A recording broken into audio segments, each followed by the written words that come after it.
บังเกิดมีกับพ่อแม่พี่น้องท่านสาธุชนคนดีผู้เจริญในศีลในธรรมทุกท่านพร้อมกันนี้ขอยกมือ10 นิ้วกราบอาราธนาเอาคุณพระแก้วเจ้าทั้งสามบุญศีลบุญทานคุณพ่อคุณแม่คุณครูบาอาจารย์สิ่งศักดิ์สิทธิ์ทั้งหลายในบ้านเฮาเมืองเฮามีพระบรมธาตุเจ้าดอยสุเทพครูบาเจ้าศรีวิจัยพระธาตุจอมตองพระธาตุหริพุนชัยและพระบาทสี่หอยพระบาทยังหวีดพุทธบาทตากผ้าพระเจ้าตากเขียวอันคุ้มครองปกปักรักษาบ้านเมืองให้อยู่เย็นเป็นสุขจงได้มาปกปักรักษาพ่อแม่พี่น้องลูกเต้าหลานเหลนวงศาคณาญาติทุกคนที่รอรับฟังรายการตุลุงมะเจ้านี้ทุกคนขอให้ทุกคนมีความสุขกายสุขใจ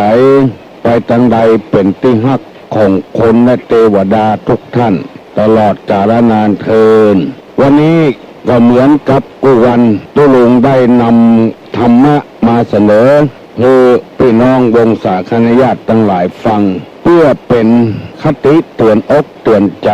ที่เราจะได้ดำเนินชีวิตให้ถูกต้องการดำเนินชีวิตให้ถูกต้องนั้นจะต้องประกอบด้วยคุณธรรมถ้าดำเนินชีวิตบ่เอาคุณธรรมนำสังคมจะเป็นการดำเนินชีวิตที่บ่ถูกต้องร่ำรวยเข้าอาจจะตกหลุมตกน่องวันดุลก็ได้เช่นไปค้าขายของเถื่อนยาบ้าหรือว่าค้าขายสิ่งที่มอมเมาเจ้าบ้านเจ้าเมืองไปหลังมาจะเสียใจเพราะบ่ได้เอาธรรมะมา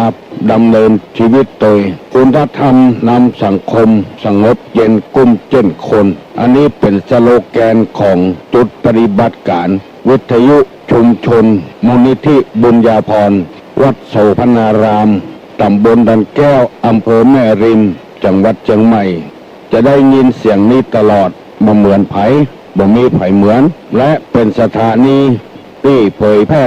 สารพัดคำสอนตั้งกฎหมายบ้านกฎหมายเมืองอาหารการกินการอยู่กับกันจะใดจะมั่งมีสีสุขจะม่วนอกม่วนใจ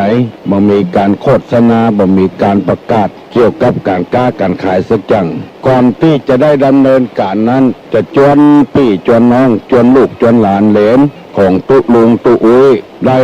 ปากันไว้พระเหียก่อนเพื่อให้เกิดความเป็นสิริมงคลกับตัวพร้อมใจกันเน้อว่าโดยตุลุงเน้ออาลังหังสัมมาสัมพุทโธภควาพุทธังภ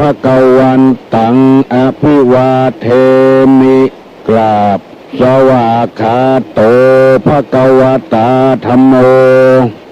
ธัมมังนัมมัสสามิกราบสุปฏิปันโน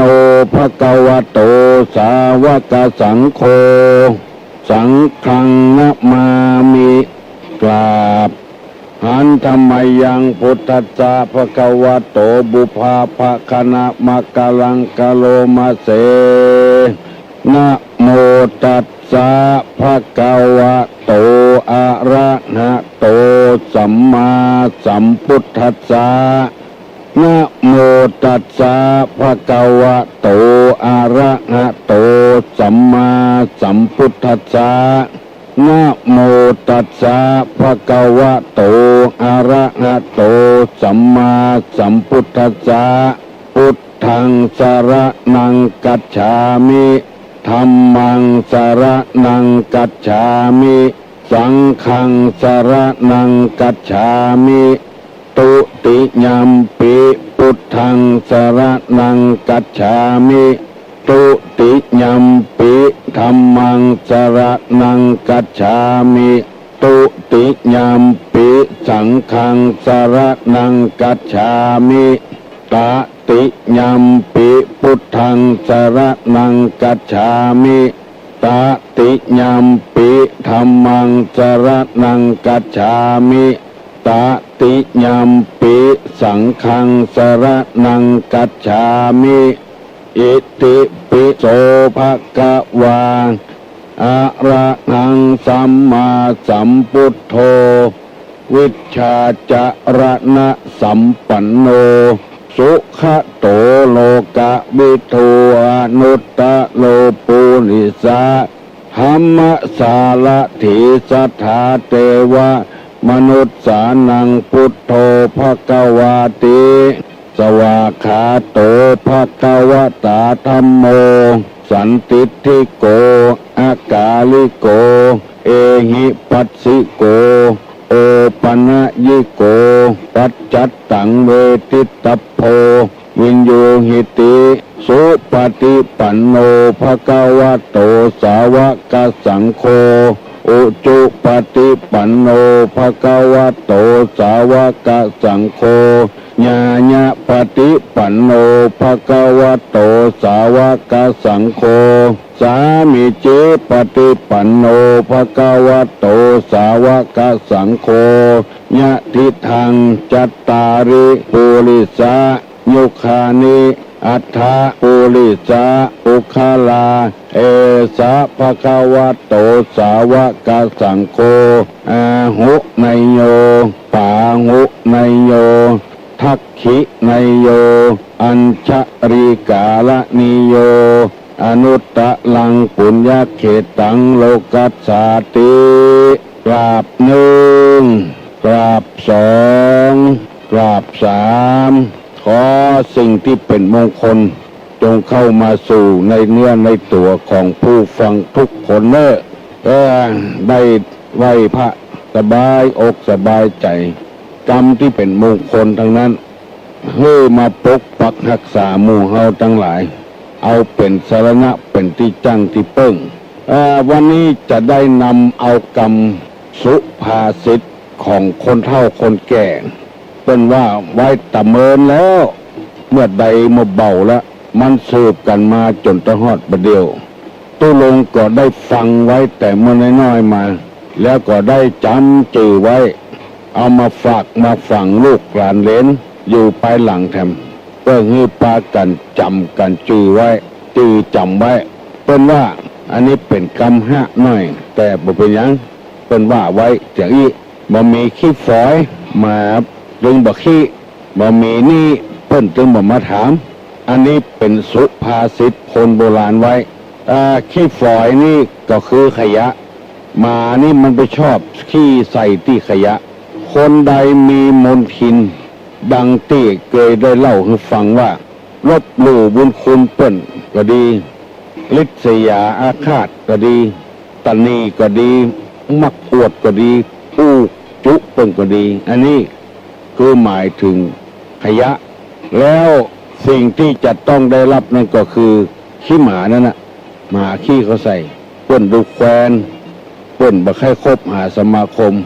อู้ถึงขยะและขี้ฝอยเนี่ยเอาไปกองที่ไหนคือมันเป็นของเศษของบดีของบัจจัยบ่ได้ละอันนี้ขี้ฝอยนี่เอาไปจ้งเอาไปขว้างตามข้างตาข้างกลางหมามันเป็นหันของเศษมันก็ขี้เขาใส่คนเฮาถ้าใจต่ำแล้วมันจะทำไปเลยว่าไปเลยเนี่ยไปเลยถ้าคนเฮาแป่งใจสูงขึ้นแถมน้อยมันจะเว้นจากสิ่งเหล่านั้นนั่นคือใดที่ใดเป่งที่ใดบ่อุกบ่หกบ่เหี้ยมาบ่ไปขี้เขาใส่ในศาสนาพุทธนี่เปิ้นบอกคือคนเฮานี่ให้รับคนเฮานี่คือใจสูงคือใจสูงอย่าไปแป่งใจต่ำลงไปเอื้อเฟื้อเผื่อแผ่อนุเคราะห์สงเคราะห์ซึ่งกันและกันมองคนมองในแง่ตั้งดีๆเพื่อเฮาบ่ชอบคนอื่นชอบก็มองไปตั้งดีๆทางมองทางลบแล้วมันก็เป็นลบไปอย่างกองขี้ฝอยหมาขี้เขาใส่แถมกรรมนี่ว่าถ้าบ่เป็นหนี้เปิ้นตึงมาโตยหาต้องเป็นหนี้เป็นสินก่อนเปิ้นตึงโตยหาอันนี้ก็เป็นข้อเปรียบเทียบอุปมาเปิ้นสั่งเปิ้นสอนเปิ้นตักเปิ้นเตือนก็เพราะเฮานอกเหตุนอกพอยในทางที่บดีบดักเปิ้นเลยมาตักมาเตือนพ่อแม่สอนครูบาอาจารย์สอน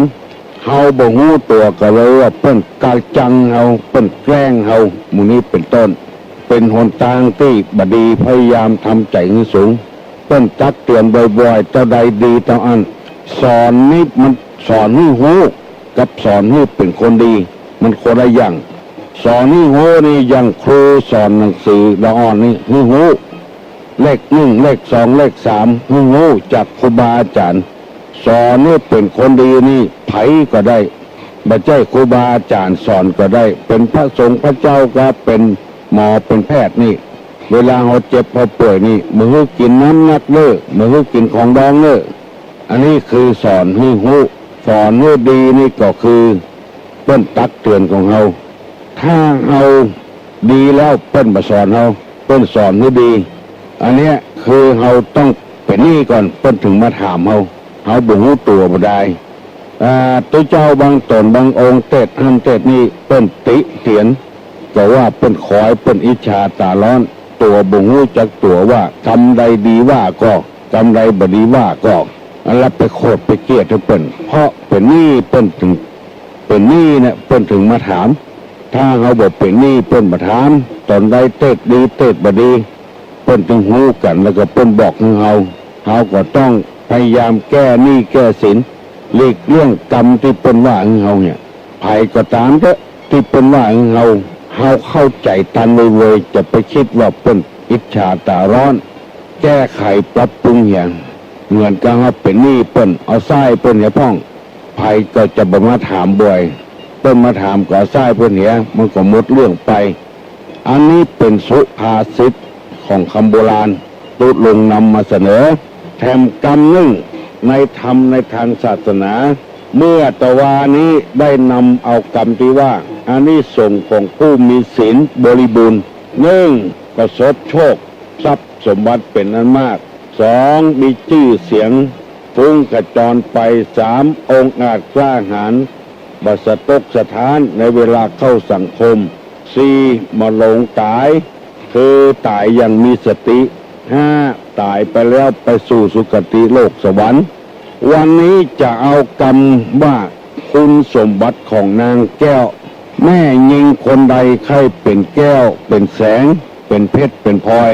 เรียกว่านางแก้วจ้างแก้วม้าแก้วนางแก้วขุนนางแก้วแม่ยิงคนใดใครเป็นแก้วนึ่งลูกเจ้าเรียกว่าตื่นก่อนพ่อก่อนแม่ก็ได้ก่อนสามีก็ได้แม่ยิงคนใดใครเป็นนางแก้วหนึ่งคือตื่นเจ้าตื่นก่อนนี่แหละสองนอนเมื่อลืมสามคอยฟังรับใช้สี่ประพฤติถูกอกถูกใจห้าใจคำพูดที่น่ารักจำไว้เนอะแม่ยิงคนใดใครเป็นนางแก้วคุณสมบัติของนางแก้วมีห้าประการตื่นก่อนนอนหลังคอยฟังรับใช้ประพฤติถูกใจใช้คำน่ารักจะลืมทำกรรมเลิกกรรมเดียวตุลุงจะถามคุณสมบัติของนางแก้วมีห้าประการหนึ่งตื่นก่อนสองนอนทีหลังสามคอยรับใช้สี่ประพฤติถูกใจห้าใช้คำน่ารักห้ากรรมเลิกกรรมเดียวตุลุงจะขออธิบายให้ฟัง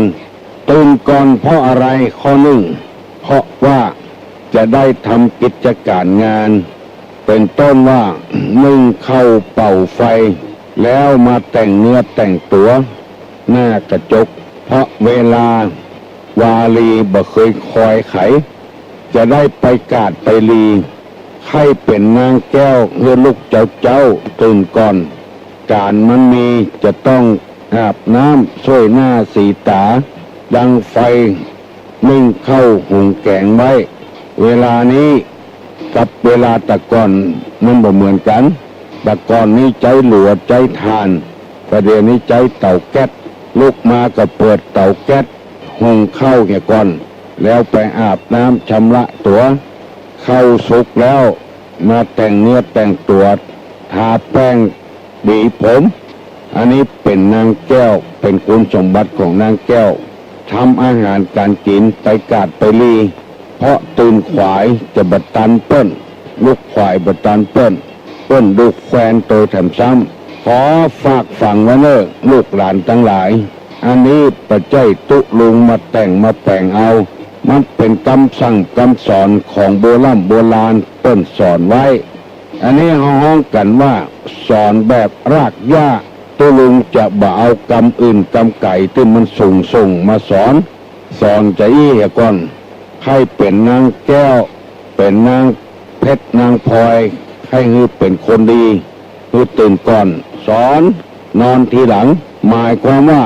นอนลุนพ่อนอนลุนแม่นอนลุนสามีไปพ่อครัวไฟเข้ามาแล้วกาบ่มาด้วยกาไฟใจเต่าดับแล้วกาบ่ได้ดับด้วยกาเพื่อเปิ้นนอนก่อนแล้วเฮาไปนอนเมื่อลุนอันนี้ถูกต้องนางแก้วจะต้องเป็นคนนอนเมื่อลุนตื่นก่อนนอนทีหลังสามคอยฟังรับใจคือคนเอานี่บัดใจทาสนะรับใจนี่หมายถึงว่าต้องการอันใดสนองความต้องการคือพ่อคือแม่คือสามีต้องการรีดผ้าซักผ้ารีดผ้าแปรงผ้าแปรงที่นอนอย่างอี้ตลอดเวลาต้องการเมื่อใดได้เมื่ออันไม่ใช่ว่าแจ้ผ้าไว้วันค่ำ2 วัน3 วันจนออกแฮไม่ใช่อย่างอันถ้าเป็นนางแก้วจะต้องเป็นคนอย่างเอี้ยทำอาหารให้ถูกปากสามีถูกปากพ่อถูกปากแม่ทำอาหารให้ถูกปากแขกที่มาอย่างเฮือนเพิ่นต้องการกินฝีมือของเราปัจจัยนี้ที่อยู่ตกหลุมความรักอยู่ต้องการอย่างเงี้ยคือความมัวเมาต้องการของที่ภรรยาแต่งให้เสื้อก็ตัดให้เตียวก็ตัดให้ได้นุ่งแล้วมันม่วนใจสบายใจเป็นข้าวต้มขนมอาหารการกินเป็นฝีมือของภรรยาของนางแก้วไปถามเตอะประจายทุกคนจะต้องเป็นอย่างอี้หมายถึงประจายดีๆนะประจายบดีก็มีก็นั่งกันตกทิแกงตึงวันบุดเพชรบุดเกมมันต้องมีประจายบดีเป็นอย่างอี้บังหันใจเปิ้นบุดว่าสายผักแข็งน้ำไปแก่น้ำไปบุดเพชรน้ำไปบุดเกมน้ำไปบุดขมไปหวานไปมันตึงจมอยู่กูคาบเข้าประจายเจนี้ประจายดีๆนี่ต้องการฝีมือของไม่ยิงที่เป็นสามีอันนี้เป็นห้องว่าคอยรับใช้แล้วก็ข้อที่4ประพฤติถูกอกถูกใจไปไหนมาไหนมาต้อนรับกันอย่างนี้เป็นต้นกำไปก็พอให้มันเรียบร้อยเอาสตางค์ใส่ถุงเสื้อให้รีดผ้าให้อย่างให้ถูกใจหมดกำมาก็พอกวยต้อนรับถอดผ้าถอดครัวอย่างนี้ถ้าใครให้ครอบครัวมีความสุขน้อยๆประพฤติปฏิบัติอย่างอี้ตามในธรรมเป็นบอกไว้เนอะประพฤติถูกใจใจคำที่น่ารักจื้อกำอู้ที่น่ารัก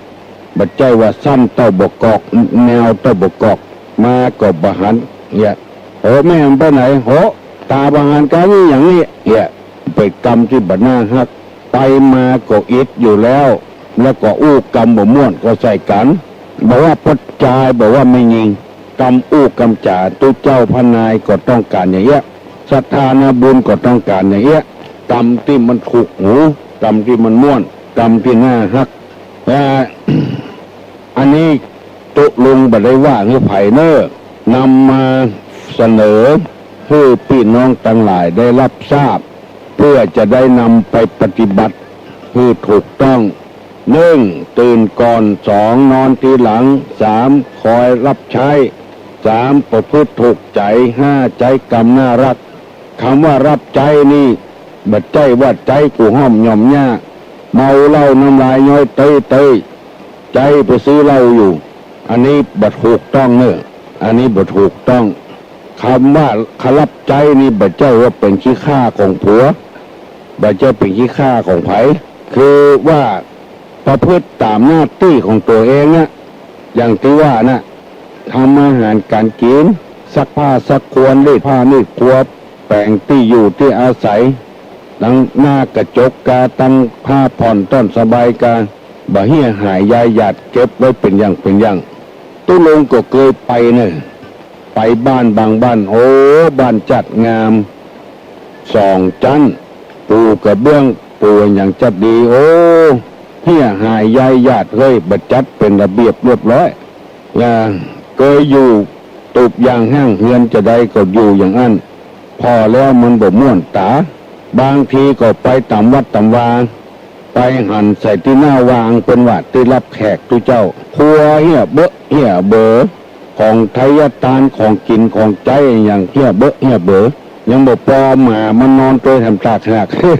เหม็นกินหมาตึ้งขนหมาติดผ้าติดครัวเพิ่นอันเนี้ยยังแบบเป็นที่น่าฮักน่าชอบน่าเปิงใจเตื้อบัดจัดเพื่อเป็นระเบียบเรียบร้อยตุลุงจะได้นำมาเสนอให้พี่น้องทั้งหลายกุเจ้าออกอากาศสดๆนะมาได้อัดเทปไว้เพื่อจะได้มีโอกาสมาอู้มาจากกับพี่น้องข้องฝ่ายทั้งหลายต่างๆยังมีแถมนักอยู่ที่จะได้นำมาเสนอให้พี่น้องทั้งหลายได้สดับได้ฟังเพื่อให้เป็นคติเตือนอกเตือนใจไม่ย่าไม่ยิงคนใดใครเป็นนางแก้วขอให้ปฏิบัติตามนี้เถอะลุกก่อนนอนมาลุนปล่อยรับใจประพฤติถูกใจแล้วก็ใจกำอู้ที่มันม่วนอกม่วนใจจะไปเอกไปแพ้ใส่กันคนแต่ก่อนนี่เป็นว่าพ่อมันแม่มันมาเดียวนี้ก็ห้องแตนลูกคุณพ่อคุณแม่อย่างเงี้ยไปฟังเถอะอันบ้านที่มันแบบเป็นนางแก้วไปพอเด้อมันบอกห้องพ่อห้องแม่ลงห้องอีห้องไอใส่กันเมียก็เป็นอีเอาเข้าญาติเท่าผัวก็ไอยังบอกปอบาดเท่าอย่างเงี้ยฟังแล้วมันบ่ม่วนบ่สบายเปิ้นดูแควนหัวไอ้ยังก็ตามเถอะพอต้นไม้ที่มันหน่อยหวา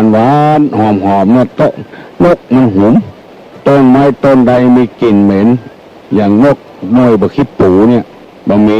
ไอ้ยังใกล้มันมีกลิ่นเหม็นการที่อยู่กับกันเนี่ยการอู้กันจ่าอย่างเงี้ยเพื่อนึ่งมีไม่ออกตังไม่ลิมโทรมาบอกตุลุงว่าตุเจ้าไปคับสับเจ้าบ้านไปเปิงอย่างไรอย่างเงี้ยคือเปิ้นถ้าบอกเคยใจกรรมอย่างอี้อันที่เฮาคับนั้นมันเคยคับใส่ละอ่อนถ้าไม่ยิงก็เจ้าใส่เข่าเนี่ยเขาเฮียนปากเฮาถ้าเฮาบัดเจ้าใส่เข่าเนี่ยเขาเขาจะไปเหยใส่เปิ้นไปหือใส่เปิ้นสอนละอ่อนมันน้อยๆมาตัวอุ้ยครับเฮาก็คาบใส่เขาละอ่อนไม่เฮียนปากเฮาแล้วไปอู้คนอื่นเขาก็จะได้คับไปเจ้าใส่เขามันเนี้ยมาเปิ้นบอกเข้าใจว่าไปคับบัดเจ้แปลงเอานะคือบัดเจ้สลิดนะคือมันเคยลูกหลานเขามันนักเต็มบ้านศาลานี่คนใดก็เป็นตุอุ้ยตุลุงตุป่อหมดเขาก็ต้องเป็นอย่างนั้นเพราะได้คับใส่เขามันน้อยมาละได้เจ้าใส่เขามันน้อยมาละเปิ้นเลยห้ามตุลุงก็จะโลนไปพ่องถ้าได้อู้กับพี่กับน้องคับไปพ่องเพราะได้เคยสอนละอ่อนเป็นอย่างนั้นเน้นทุกรูปในวัดนี้บ่เคยหือใส่เกินบ่ใจชิงใส่เขาห้องหลวงพ่อเขาก็จาหลวงพ่อเขาใส่ให้เขาเฮียนเขาหลวงพ่อครับ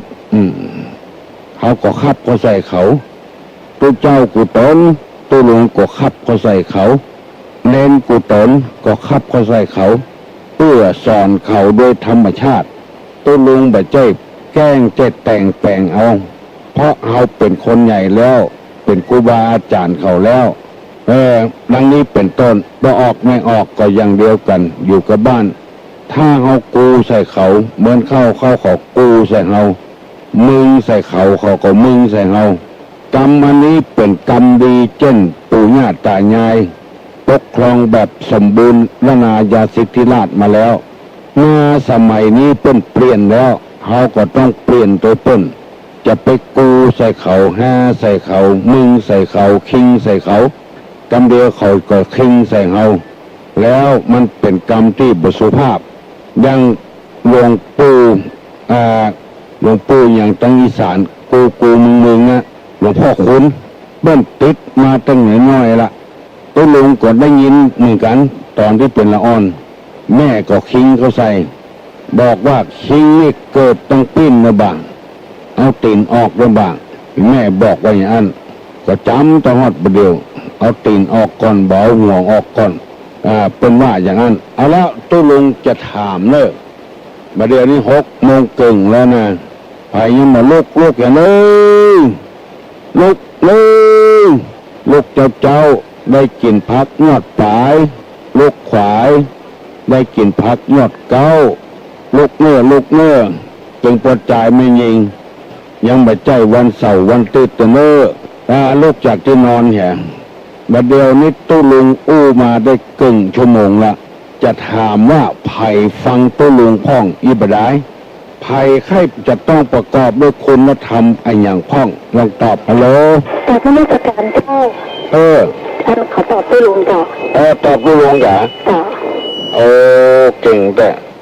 นางแก้วประกอบด้วยคุณสมบัติ5อย่างหนึ่งตื่นเจ้าจ้ะตื่นเจ้า2ลูกก่อนนะจ้ะลูกก่อนลูกทีหลังจ้ะข้อ2ลูกทีหลังจ้ะใช่ลูกตื่นทีหลังจ้ะใช่นอนทีหลังนอนทีหลังข้อ3คอยฟังรับใช้คอยฟังรับใช้4ประพฤติถูกใจถูก5ใช้คำพูดที่น่ารักอ่านจ้ะที่ไหนนะอ่านฟังอะไรฟังตู้ลุงจำมาได้อะจ้ะตั้งงั้นทางไหนกำเดียวก่อนเลิกกันบ่สนามบินกอบพวกน้องหอยวะนะถูกต้องเลยเจ้าน้องหอยน่ะสนามบินเนาะแต่เนาะเพราะอย่างว่าเก่งนะวันก่อนนั้นตู้ลุงได้ยาก่อนเจ้าได้ละแล้วตู้ลุงกินก่อนเจ้ากินก่อนเนี่ยวันนี้หมายนะเขากินเพราะว่ายินดีเนอะข้าเจ้ารีบไปในป่าเนาะข้าเจ้าจะรีบไปในป่า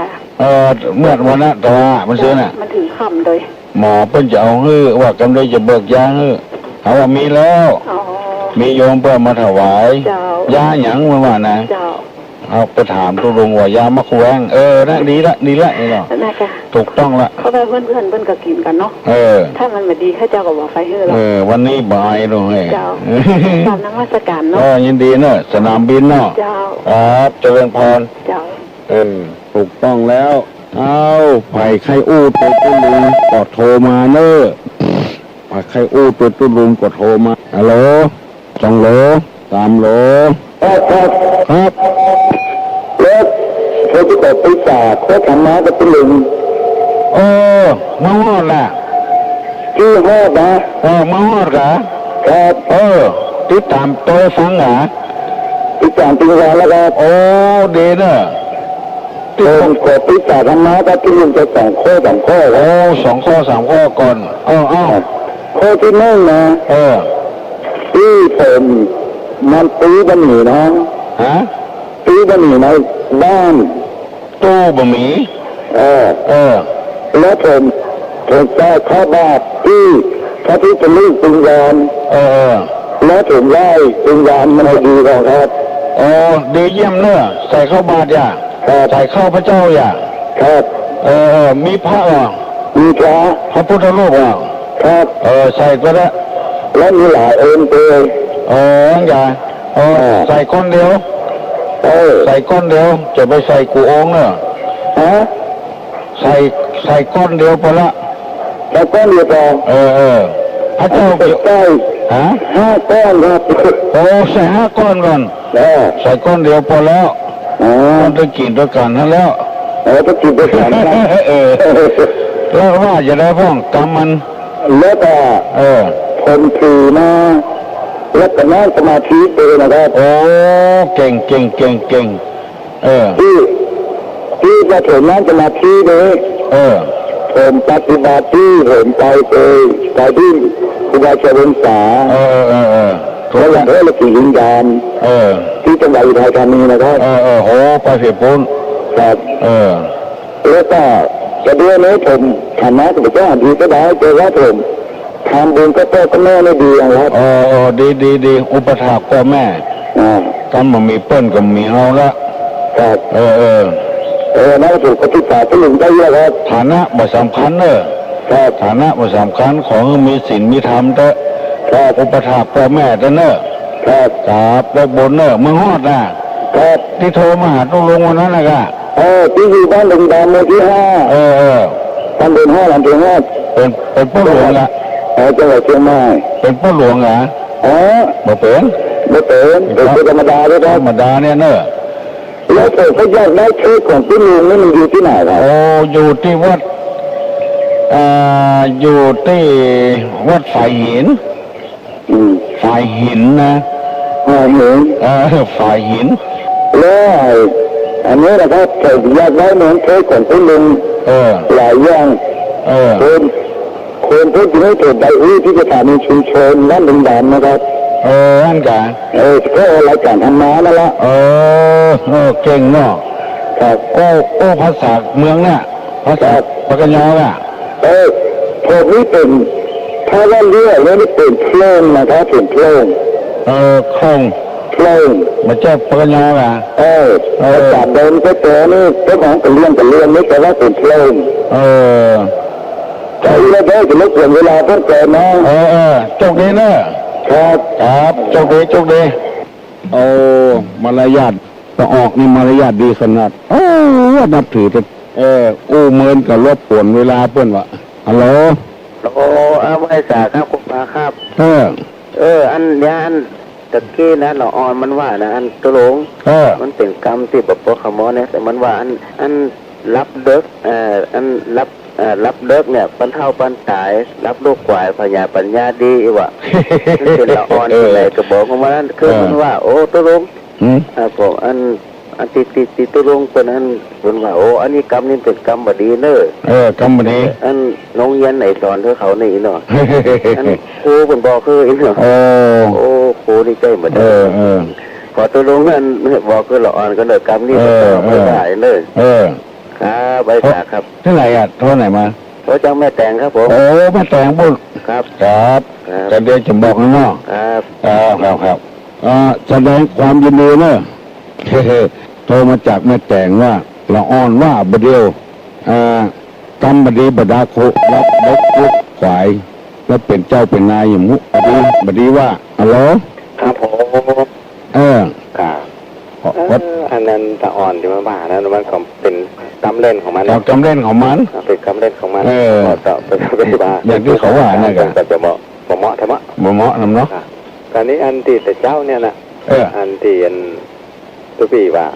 ครับผมไอ้เนาะเขามาว่าตุลุง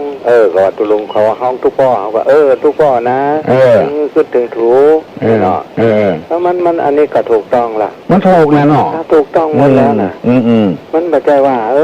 เขาไหวเขาก็ต้องไหวเขาน่ากะมาถามเขาตอบเนาะเขาก็ต้องตอบเขาต้องยกยอกัน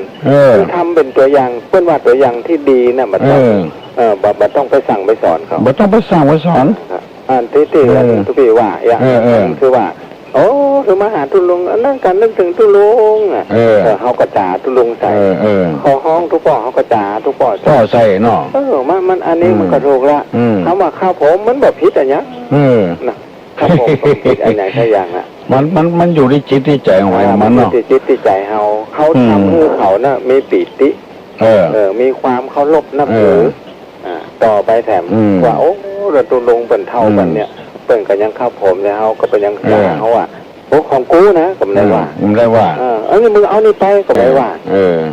เขาอยู่กับทุกปีมาเดี๋ยวโอ้จะเป็น30-40 ปีนะมาเคยได้ว่าไอ้จุเองมามาเคยได้ว่าเนาะโอ้ที่ไหนไปไหนก็ห้าเริ่มมาห้ากันที่วัดเชียงยืนเอาไปก่อนน้อยน้อยไปก่อนไหนไปเชียงรายอุ้ยไปค่ะไปค่ะไปด้วยกันตัวเองกันเนาะครับอันเนี้ยเอาจากเนี้ยเหมาะกับเขาเนี่ยเขาเป็นตัวอย่างที่ดีละอ่อนคือเจ้าบ้านเจ้าจองเป็นสิ่งที่ดีแท้ๆเนาะดีนะมันเสนอถูกต้องเนาะเจ้ามันเป็นกรรมที่แบบเป็นกรรมโบราณนะเป็นกรรมมงคลนะเราหมดเนี่ยตู้นวกะเนี่ยบวชได้3 วันมาไหว้เขาก็ไหว้เขาก็ไหว้เขาไหว้เขามีอย่าใดมันเขาสอนอ่อนก็สอนคือว่าเขาสอนตัวอย่างสอนไม่ได้ไปบอกเขาไปมานั่งสอนเขาเขาสอนเป็นตัวอย่างเขาหันตัวอย่างนะเขาเอาแต่นั้นน่ะอย่างครูบาศรีวิจัยแหละตาคือลูกศิษย์ลูกหาหันนอกนั่นมันเดี๋ยวนี้คนสืบมาอย่างครูบาดวงดีเนี่ยตาอย่างครูบาศรีวิจัยนะมาได้บอกหน่อยคือยังโหออกคนเดียวเนาะถู ถูกต้องอะเนาะ ครับถูกต้อง ครับ หลวงพ่อ อืม เดี๋ยวผมยังฟังอยู่ว่าอืม เดี๋ยวจะบอกกับตุลุงกับเดี๋ยวจะไปเขาใจตามไปตัวเขาไงเอาของเขาเนี่ย อ๋อเนี่ยเนาะ เอาของเขาเนี่ย อืม ถูกต้องละ อืม เจ้าบ้านเปิดก็ถึงเขาลบนับถือละ ก็เอาอย่างเอี้ยเนอะ เนาะ มาต้องไปขึ้นอย่างมันนักละเขาทำตามนี่มานะโอ้ตามจารีตประเพณีอันห้องน่ะกระเจ้านี่กำเจ้านี่มันมาจากทุกตามบันละ ลูกหลานมันหลาย น่ะ เอาจะไปไปหาใส่เขาไม่ได้ มางามละ เออ ถ้าเอาไปฮะ ของฮาน่ะจะนะโอ้ยมันมาใจละ แม่เนาะ มาใจละครับ ยินดีนะมันหลานเนอะ ขอไหว้สาค ค รั รับเจริญพร ครับ ไผ่ไข่อู้ตัวตุลงอู้มาเนอ121วันนี้ขับข้างขนาดเนอฮัลโหลฮัลโหล นมัสการเจ้าตุลุงอันคือถามตุลุงว่า มีคนบอกว่าถ้าบังคับให้ลูกไปวัดหรือว่าทำอะไรอย่างเกี่ยวกับอันที่แบบลูกจะเป็นใสนี่จะเป็นบาปเจ้า ฮะถ้าบังคับลูก เจ้า ลูกมาเต็มใจ เขาไปวัดอย่าค่ะ บังคับให้ลูกมาตัว เจ้า ลูกมาเต็มใจ เจ้า จะเป็นบาป เจ้า ก็ไปบังคับเขาอย่างบอกบังคับเขาบอกไปเขาก็บอกว่าอย่างละ เจ้า มันต้องไปนะขอให้พ่อแม่ไปเถอะ เจ้า ไปมัดศีลมัดมือวันเกิดวันอะไรอย่างเงี้ยไปทำอย่างเงี้ยเป็นพ่อแก้วแม่แก้วมันต้องไปแต่แนมเขาไปเด้อ เจ้า วันเกิดของผัววันเกิดของเมียคือของขวัญกับกันโอ้เป็นครอบครัวที่ม่วนนะม่วนใจแต่เดี๋ยวนี้ก็ไปแล้วเจ้าลูกสาวก็ชอบ ลูกสาวไปละ เจ้า ไปโตยปอดด้วยแม่เนาะ เจ้า อันรบกวนตุลุงตัวนี้นะ โชคดีนะที่ไหนอ่ะ อยู่หน้าบคเจ้า หน้าวิทยาครูนี่กะ เจ้า ยินดีนะ เจ้า ฟังทุกวันกะ กำลังเริ่มมาฟังอ่ะเจ้าก็เตือนนี่หลงอยู่เนาะ โอ้โห เปิดไปเปิดมาก็ไปได้ประมาณอาทิตย์เดียวอะค่ะ อาทิตย์หนึ่งฟังทุกวันเนอะ เจ้า โชคดี121 058เข้ากับอกกับใจเนี่ยก็ที่ลุงก็จะได้ตอบที่มันหู้ที่บ่หู้ก็แล้วไปแต่เจ้าบ่หู้อย่ากูยังฮัลโหล นมัสการเจ้าตุลุงเจ้าอันโทรมาประถามอย่างนะเจ้าประถามอย่างโทรมาให้กำลังใจตุลุงอ่ะ ที่ใจว่า อันให้ตุลุงจับปืนไว้นะเจ้าอันบอกจะพยายามเนาะ เจ้าอันนี้ฟังตั้ง2 คนนะเจ้าตั้งผัวตั้งเมียเจ้าฟังทุกเจ้าที่ไหนฮะ น้องก้นคู่เลยเจ้าต้นเหรอเจ้าน้องต้นคู่เจ้าฟังแล้วมันได้ปฏิสอนใจเดียตุลุงทำให้เราเป็นคนใจเย็นนี่เนาะใจเย็นขึ้นแถมนอกเจ้าไปทำงานตรงกระจองอะไรอย่างเจ้าตุลุงไปมานะเจ้าไปเต้อะเจ้าเคยโทรไปมาทายปัญหาตุลุงครั้งหนึ่งนั่นแหละเมื่อแล้วเจ้าแล้วก็บอกไปโทรมาวันนี้เลยว่าโทรมาใส่ให้ตุลุงจับมันเมื่อเนี่ยเจ้าจะพยายามเนอะเจ้าจะสนองความต้องการพยายามเจ้าเข้าใจดีก็เข้าใจดีเจ้าดีเข้าใจง่ายดีเจ้าตุลุงง่ายนะเจ้าบางทีก่อนทำเขาไข้หัวตัวอย่างเงี้ยเจ้าเจ้าแฟนเจ้าคนชอบฟังวันนี้ก็ประตานอ่ะตุลุงพอดีฝนมันตกมันใครลืมตื่นไปหน่อยฝนตกก็เจ้าฝนตกตรงนี้จะน้องฝนมาตกก็เจ้าตกกันเราอ่างบอกนะว่าแต่เจ้าอย่างลานวัดเปียกๆไว้ทุกลุงหมูไว้รับแต่เราว่าเขาตื่นขึ้นมาเปิดกับประตานได้นี่เจ้ายินดีนะฟังตัวเองฟังด้วยนะเจ้าเจ้าตุลุงเจ้าเจริญพร121 058แน่นหนาแต่เฮ้ยฮัลโหลไม่สาเจ้าตุลุงเจ้าจะคืนฝนตกแต่เลยแต่กะฝนตกแล้วถ้าน้องนอนดึกแต่นะแต่คืนนะฝนตกกี่โมงกี่โมงตอนใกล้แจ้งเลยใกล้แจ้งนี่มันได้ประมาณตี 2 ตี 3ค่ะวันนี้มหาเดือนวันนี้ไงคะมหาเดือนว่ะฟ้าห้องหมดตะคืนก็นอนจะดึกเพราะว่า ตอบปัญหาของวัดสาหินเนี่ย โอ้อันกะ แล้วเปิ่นท่านประยมภูฝากคำถามมาถาม ว่าไง เปิ่นว่า2499อันธพาลคลองเมือง5 ปีต่อมาจะเกิดอะไรอย่างขึ้นนี่ล่ะ 2499 อันธพาลคล อั อน ง ธ เมื พา อง ลคลองเมือง 5 ปีต่อมาจะเกิดอะไรอย่างขึ้น อันธพาลคลองเมืองถ้าปีต่อมาอะไรอย่างจะเกิดขึ้น เจ้า ฝากปัญหามาถามเนาะ ท่านประยมภูของวัดสาหินเปิ่นฝากถามก็คือนกสายคำถามเนี่ย ตอนเดียวจะรู้บนตอบเนาะ เจ้า ปี299อันธ2499อันธพาลคลองเมืองถ้าปีต่อมา 5 ปี 5 ปีค่ะ 5 ปีต่อมา จะเกิดอะไรอย่างขึ้น จะเกิดอย่างขึ้นยินดีเนอะ คนที่ฟังแต่คืนรับรองตอบได้แน่เพราะว่า คืนน้องการคำถามนี้ไปนั้นละค่ะสวัสดีค่ะ มาดีไปจะโทรก็โทรมาเนอะถ้าคืนนี้เปิ้นอยู่ปุ้นเต้าวังเปาปุ้นหลังไม่ถามตู้ลุงแต่คืนนี้ตอบปัญหานี้ก่อนจะรับโทรศัพท์กันเดียวก่อนฮัลโหล สวัสดีเจ้าสุลุง ต อบปัญหาที่ต้องการแต่ว่าเจ้า เตี้ยนดำแล้วปีแล้วก็มีดฟันมาแตกอ่ะ เจ้าเนาะ เจ้า ตู้ลุงลืมไปเหี้ยดำเหรอ ดำอย่างกายจ้ะแล้วก็ตีบะแตกมีดฟันมาเข้าไว้จ้ะ เจ้าเนาะเพิ่นถามมาเนาะ เจ้า จะตอบกะ เจ้า ไม่ยังอ่ะ อันกองเจ้า กองเจ้า ของ เจ้า ตีบะแตก เจ้ามีดฟันมาเข้าเจ้า มีดฟันบ่เข้า เจ้า ตีบะแตก ดำอย่างกา ดำอย่าง ตี กา บะแตกมีดฟันมาเข้า เจ้าของปัญหาเพิ่นถามมาแต่ว่าได้ เจ้า ตู้ลุงกุบ ตู้ลุงถ้าจะลืม ไปฟอกเลือดหมดสลุมสลือ ยินดีเนอะ เจ้า ก้องไงเนาะ เจ้า ดำอย่างกาดตีบะแตกฟันมาเข้าเป็นตอบว่าก้อง เจ้าของปัญหาตอบมาเนอะฮัลโหล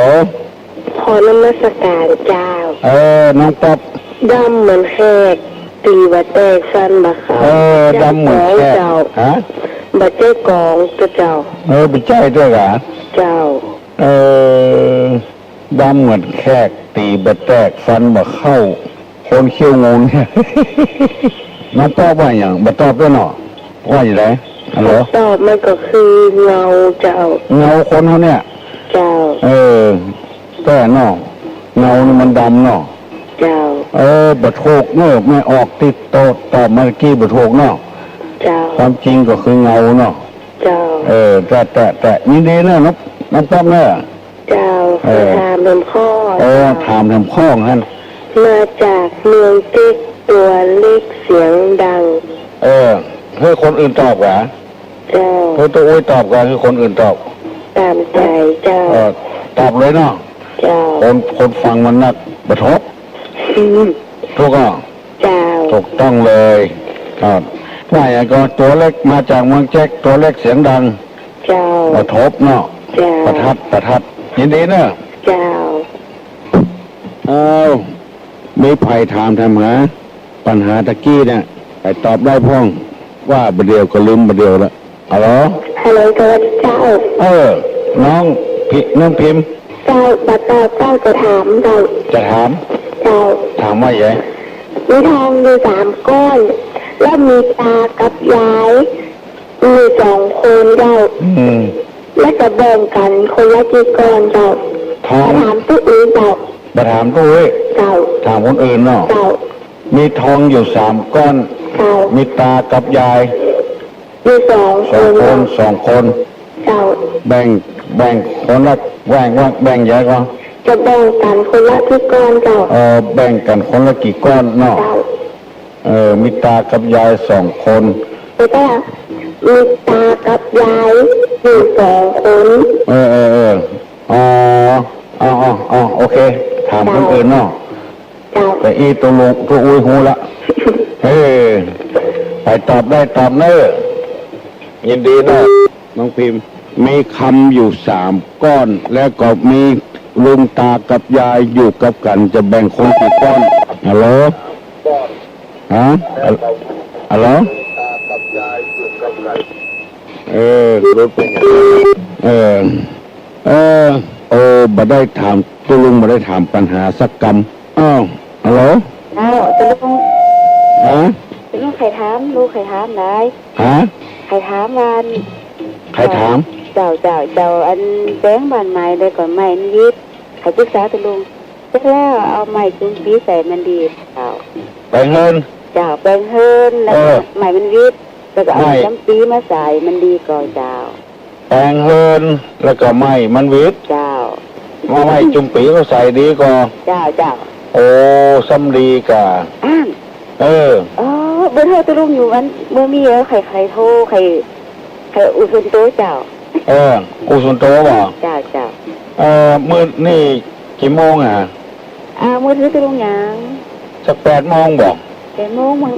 หนึ่ง มือถือตุลุงเนี่ย 11212221212 เบอร์ในห้องตุลุงน่ะ เจ้า ก็โทรมาใหม่เนาะ เจ้าแล้วเจ้าลูกขันปรึกษาตีอีกก็ดีเนาะ เจ้า เพราะว่ามีคุณมาทักทายว่ามันบ่ดีแบบจริงๆกันเนาะ โทรมาจากไหนนี่ จากก่อสร้างนะปุ๊บ ดังไปเสียงดังไปเผยพุ่นเนาะฮะ โอ้ยจับฟังตัวัน โมนดี บ้านยังเนี่ย บ้านตุนพึ่ง บ้านตุนพึ่งอุบาทเจ้า มาพมาลำพาบาท มึงใจเหรออุบาทสังน่ะอุบาทเท่าๆเนี่ยที่แปลงเป็นโคอ่ะ ครูบา บ้านตุนพึ่งอ่ะประช่างอ่ะ เป็นโค อุบาทใช้วัดเป็นโค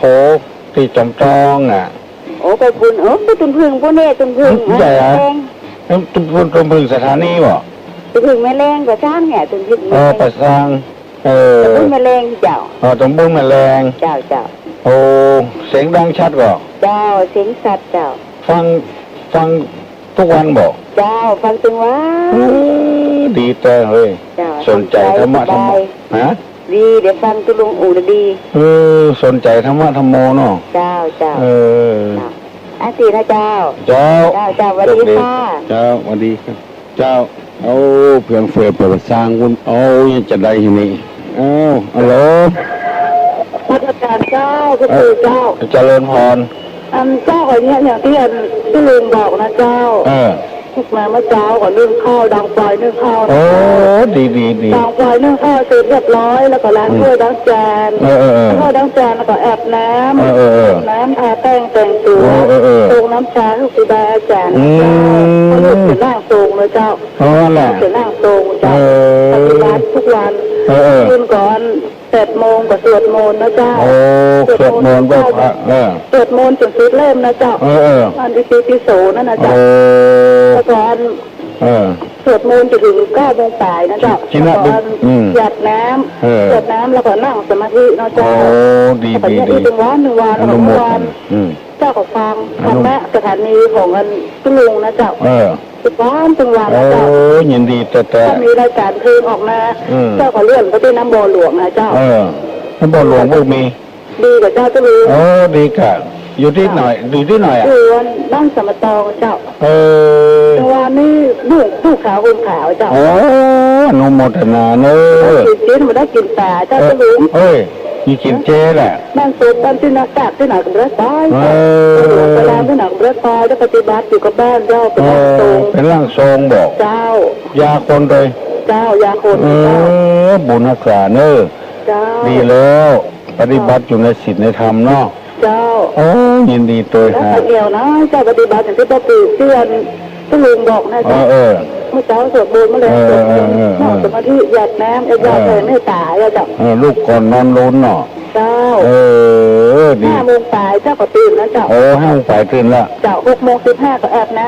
ำทาแป้งตูน้ำชาถวายครูบาอาจารย์ดีแต่ปฏิบัติไปเรื่อยๆนะเจ้าบ่ผิดแล้วถูกต้องละทำมาเมื่อไปปารมีก็แล้วมาบังเกิดกันทำไปเตะฟังเตื้อแต่หาปลูกมีไปออกได้กินหน่วยเตื้อใหญ่เจ้าปลูกนี่เจ้าแกหาปลูกที่โลกได้กินหน่วยง่ายเตื้อทำไปเรื่อยๆได้กำลังปลูกได้ตีตาเลยหดน้ำใส่ปุ๋ยไปเรื่อย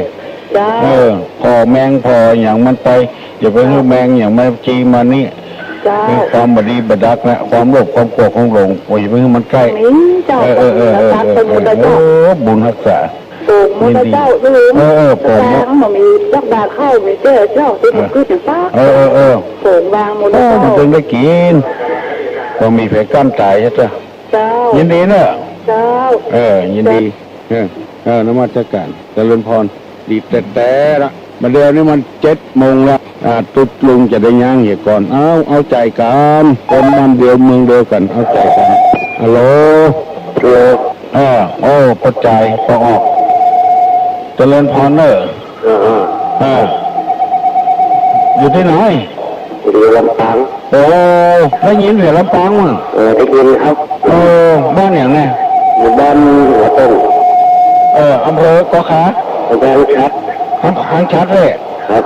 บ้านหัวโต้ง เป็นทั้งรายการของตัวลุงผู้เจ้าอ่ะ หังตะวัน กันอ่ะ โอ้คัดชัดก่อน ตัดกระเบีย มีคนฟังหลายก่อน จะหลา บ้านหัวโต้งนะครับ โอ้อยู่สุขสบายก็ขุดคนน่ะเนาะ ครับ มาถามอย่างก็ จะทำเนี่ยผมมาดูมือกันนากับหลวงพ่อ อนุโมทนาตัว ครับ จะพยายามออกอากาศทั้งวันกูเจ้าเนาะ ครับผมต้องเจ้าอ่ะ ฟังกูเจ้าดีละโอ้บ้านหัวโต้งตำบลอย่างไง ตำบลแม่สัน แม่สันเว้ย ครับ ก็ โดยต่อโดยมา ไปกาไปเตะได้แต่ห้องชัดไปเตะกะตัวลุงทองคนรู้จักกันหลายอยู่ก็จำได้อยู่ก็ เห็นได้อ่ะ น่ากะ ลุงทองอ่ะ ตัวลุงทองน่ะ อยู่วัดมะลินอ่ะ ที่ไปเตะตู้จกมาหาจ้าได้ จำได้บุกเบิกมาตั้งเตี้ยแล้ว โอ้ป้ากะ ที่ตอนสร้างพระวิหารอ่ะ สร้างพระวิหารนั่นน่ะหลายปีแล้ว น้ำท่าอุดมสมบูรณ์นี่ก่อนบ้านเขา ก็จะได้อ่ะ ยังให้ใส่สวนนะเนาะ ครับ ดีแต่เหรอมีคนฟังหลายแหละ ตัวจันหลายอ่ะ ตัวหลวงท้องอะจำไว้ได้ตัวหลวงท้องไม่เลี้ยงนะครับ ที่เคยไปกูเตือนะจำไม่สันไม่อย่างนี้ไปกะ ไม่สันไม่สันก็ไปหัวต้งก็ไป แต่ หัวตังไปทางพุ่นนอกทาง ก็ต้องแยกตั้งหนึ่งยันนะ ต้องทุกเขียนฟังเนี่ยอย่างมาเดียวพูดกันอย่าง ยิ่งอย่างนั้นลูกมาตะกี้ลูกทั้งรายการตัวลุงเลยอ่ะ ปัจจัยเงียการอย่างปลูกผักปลูกไม้อย่างก่อน เดือนนี้ปลูกเดือนมันแรงอยู่ แรงอยู่เนาะน้ำไม่สารแห้งครับปีนี้ แห้งละเป็นบางช่วงบางที ยินดีเนอะ ครับ โชคดีเนอะ ครับ เจริญพรบัดเดียวนี้มัน7 โมงละเอาใจกันบอกคนบ้านเดียวกันฮัลโหล ฮัลโหลสวัสดีครับพ่อครับ ที่ไหนอ่ะ วัดไฟหินครับ ไฟหินนี่มันได้ครับ วัดไฟหิน จะมาตอบคำถามของโยมตะกี้ครับ ที่ถามว่า เพื่อนถามว่า2499เองเนาะแม่น่ะอันถพานคลองเมืองแรม5 ปีจะเกิดอย่างขึ้นผมว่าถ้าจะเป็นผู้ใหญ่ลีตีกล่องประชุมนะหลวงพ่อครับ5 ปีเพราะว่ามัน2504ผู้ใหญ่ลีตีกล่องประชุมเลยฮะเนาะแล้วจะถามทางนักผู้ฟังที่เราฟังอยู่ว่าไอ้หยังชอบกระจูบกับชอบกระจูบครับฝากถามนะครับน้อถามคนอื่นเนาะครับคุณตัวลงตอบว่าเอาถามให้อยากโยมปุ้นตอบเลยนะฮะให้คนอื่นตอบเนาะครับชอบกระจูบอันนี้เป็นของกินนะครับหูละตัวลงหูละครับคุณครับหลวงพ่อครับสวัสดีครับแน่นหนาเว้ยวันนี้2 มือกันเลยฮัลโหลพี่แดงเจ้าหอยบ่ค่ะท่านน่าแก่หอยชอบกระจูบเนาะเป็นว่าฮักกระจูบเบี้ยไม่ใช่ชอบถ ท่านแม่จิตละปูนบ้านที่เปิ้นได้ฟังรายการแล้วนะเจ้า โอ้มันที่ปุ่นนะ เจ้าบ้านที่ละปูน โอ้ พี่น้องย่องพี่น้องดื้อได้ฟังหมดแล้วเจ้า ตุลงก็โอได้เหรอ เจ้าแต่เจ้ามนใจเจ้าจะยินพี่น้องต้องไปสร้างอูยองเข้ามา โอยองเข้ามาเนาะ เจ้าเป็นอูโมนเจ้า มันต้นพึ่งเลย เป็นอูโมนนะเจ้าอูโมน อุโมนนะเนาะ เจ้า อันมันคนยองนี่ก็มันใหญ่นะ เจ้า คนไทยว่าขี้พึ่งบ้านเฮาขี้เพิ่ง เจ้า สู่ยอมใดเนาะ เจ้า ไม่ขี้พึ่งเลยเนาะ เจ้าเก๋เม็ดหลงเก๋ เม็ดลง เจ้า พี่แดงกับพี่ยองอ่ะ ย่องเจ้าลูกกระไดเจ้าเจ้า แล้วก็ มาสักการ มาหักบ้านหักเมืองเนาะเขาว่าอย่างนี้นะ เจ้า พอไม่หลงนี่ไผ่เป็นยองนี่โคตรว่ะไผ่ว่าไม่ลงเป็นยองอ่ะ เดี๋ยวเป็นฮักเลยเจ้าเป็นย่องคนดื้อเป็นฮัก ปูกับยองอ่ะเนาะ เจ้าเป็นฮักจำปูเป็นเลยเจ้า ตัวลงนี่สอบนะ เจ้า ไผ่อูยังมาเฮียนปากเขา เจ้ามันโอเวิร์นขนาดเลย อยู่กับยองเจริญพร เจ้า ฮักกระจุบฮักกระจุบฝ่ายเห็นฟังอย่างเนอะคืนหอยแกงหอย เอาแล้วมาเดี๋ยวนี้มัน7 โมงไปแล้วตัวลุงจะย่างอยู่ก่อนเนอะนี่เลยเอาใจกันที่กำฮัลโหล ฮัลโหลตุ้งเจ้า เจ้า พี่หนูขอฝากคำถามป้าก่อนนะเจ้า ถามป้าแดงเนาะถามไผ ไม่ถามมันถูกก็ได้เจ้า ถามว่าไง ถามนี่นะเจ้า มีเสือปะจระเข้หรือจระเข้จะไปปะอะไรเจ้า มีเสือปะจระเข้หนีจระเข้หรือปลาอย่างแถม เขาถามมันพูดเลยว่าต้องมีจะไปคิดก็ได้เจ้า มีเสือไปปะจระเข้หนีจระเข้ไปปลาอย่าง เจ้า